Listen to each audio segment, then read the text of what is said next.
Salam olahraga. Apa kabar teman-teman semua? Semoga dalam keadaan sehat. Dimana di laga malam hari ini saya akan membahas sekitar ada 6 atau bisa 8 laga ya, atau 8 pertandingan atau 6 pertandingan. Oke. Mengenai dari laga kemarin malam dari seluruh seperti ini ya. Mudah-mudahan untuk laga malam hari ini lebih baik.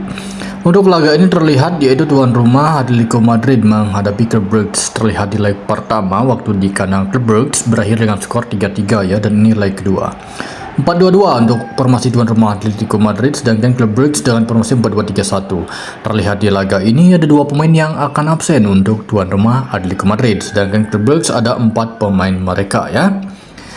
Jadi setelah melihat dari 5 laga terakhir dan head to head ya, menurut versi saya sendiri, walaupun Atletico Madrid terakhir memenangkan laga menghadapi Club Brugge yaitu pada tahun 2018, tetapi untuk laga ini saya mengira masih tetap Atletico Madrid akan mampu meraih kemenangan di kandang, mungkin hanya selisih 1 gol saja ya.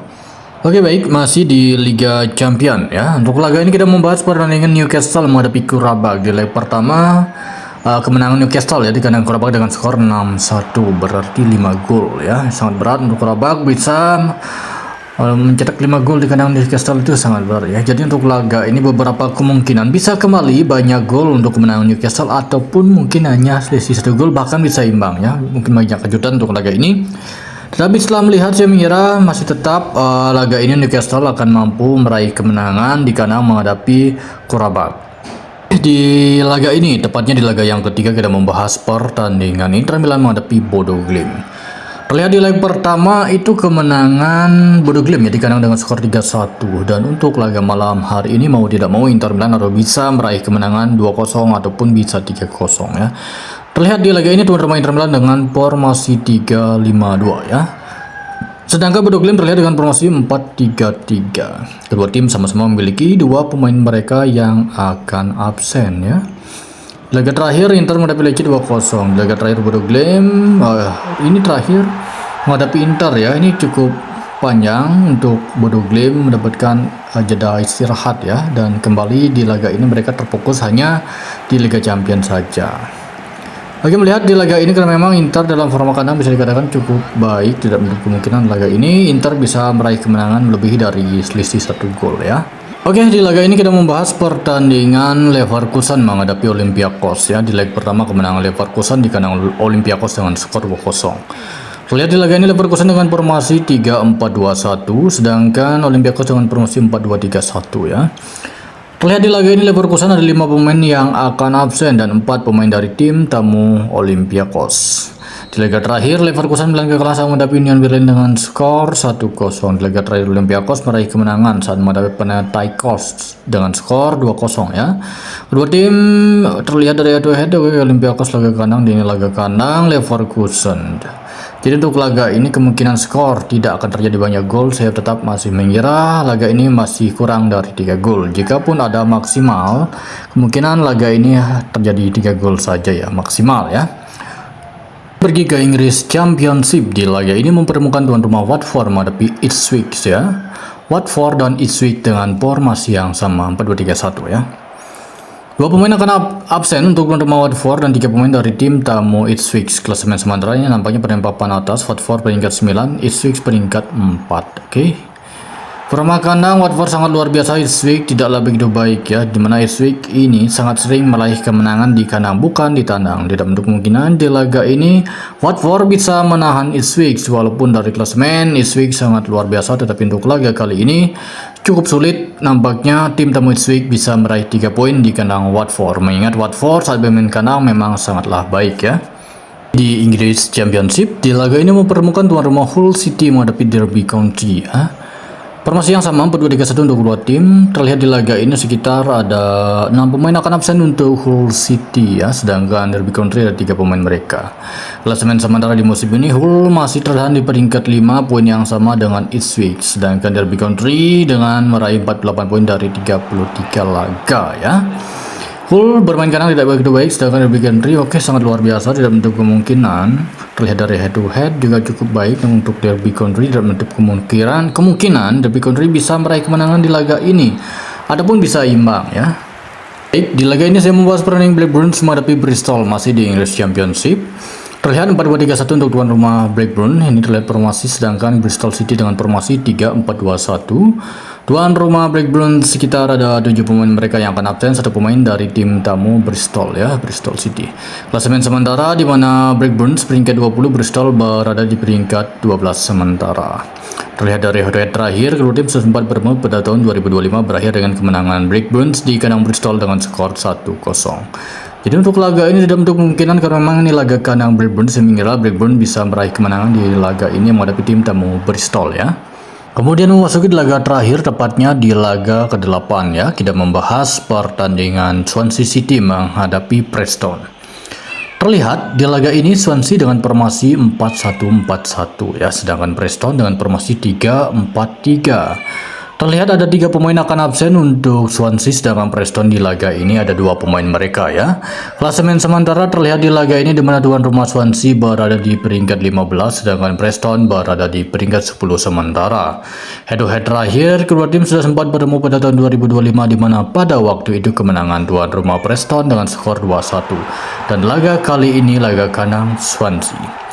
Tidak menutup kemungkinan di laga ini nampaknya Swansea bisa meraih kemenangan di kandang, mungkin hanya selisih 1 gol saja.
Substitutions taking place.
Substitution in progress.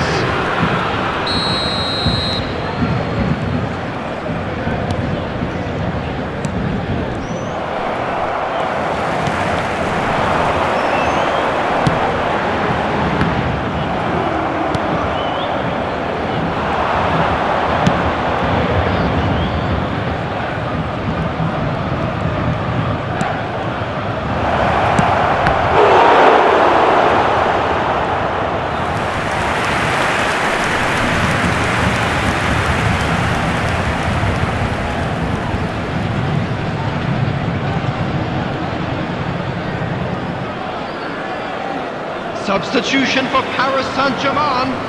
Number 4, Raoul. Number 19, Pedri.